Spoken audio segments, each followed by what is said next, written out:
पहाड़ियों के बीच एक पुराना विशाल बंगला अकेले खड़ा था, जिसे घने देवदार के पेड़ों और हल्के कोहरे ने घेर रखा था।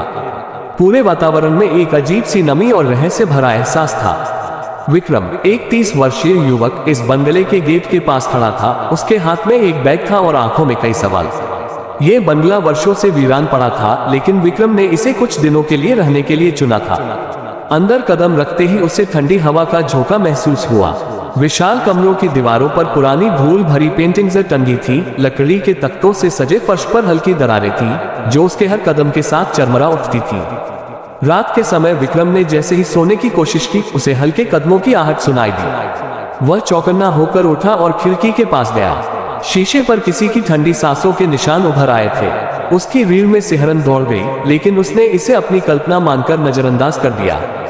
अगले दिन जब वह बंगले के आसपास टहल रहा था, तो उसकी नजर एक रहस्यमयी लड़की पर पड़ी। उसने काली साड़ी पहनी थी और हल्की मुस्कान के साथ उसे देख रही थी।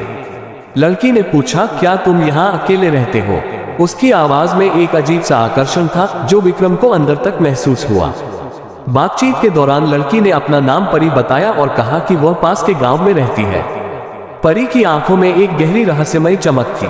विक्रम को उसकी बातें दिलचस्प लगी, लेकिन उसे आश्चर्य हुआ कि परी हमेशा सिर्फ शाम के समय ही आती थी। उसने कभी उसे अपने गांव आने के लिए नहीं कहा, न ही कभी बंगले के बाहर ज्यादा देर रुकी।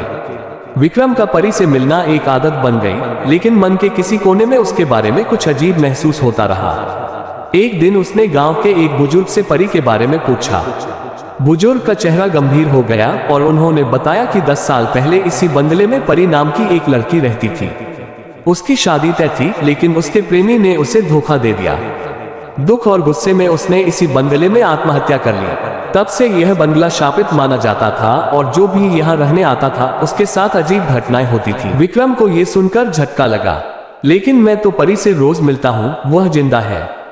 बुजुर्ग ने गहरी सांस लेते हुए कहा, बेटा, वह अब आत्मा बन चुकी है। वह उन लोगों से बदला लेती है जो उससे प्यार करने की गलती करते हैं।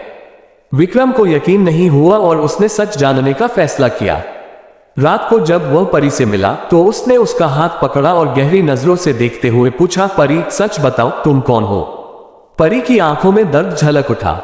वह धीमी आवाज में बोली, अगर मैं कहूं कि मैं इस दुनिया में नहीं हूं, तो क्या तुम मुझसे प्यार करोगे? विक्रम की धड़कनें तेज हो गईं। अचानक चारों ओर ठंडी हवा चलने लगी। परी के हाथ बर्फ जैसे ठंडे हो गए और उसकी आंखें गहरे लाल हो गईं।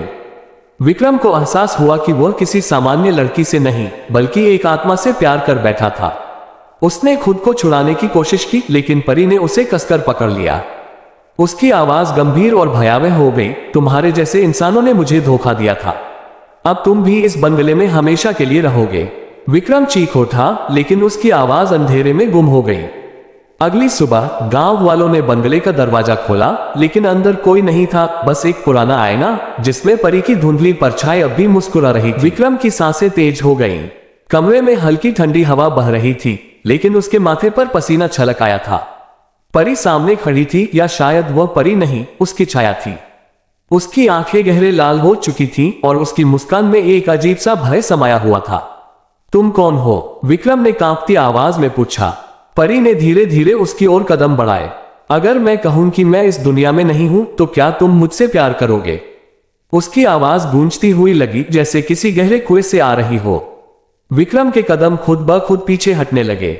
उसके मन में बीती रात की घटनाएं घूमने लगी। वह खिड़की पर किसी की ठंडी सांसों के निशान देख चुका था, कमरे में किसी के हल्के कदमों की आहट सुनी थी, और अब ये परछाई। ये सच नहीं हो सकता।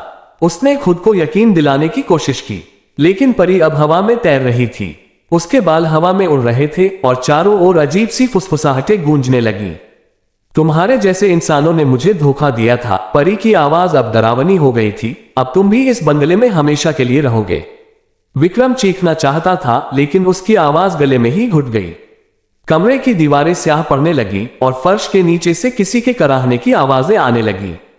अचानक परी हवा में विलीन हो गई, लेकिन उसकी छाया दीवार पर बनी रही और वह अब भी मुस्कुरा रही थी।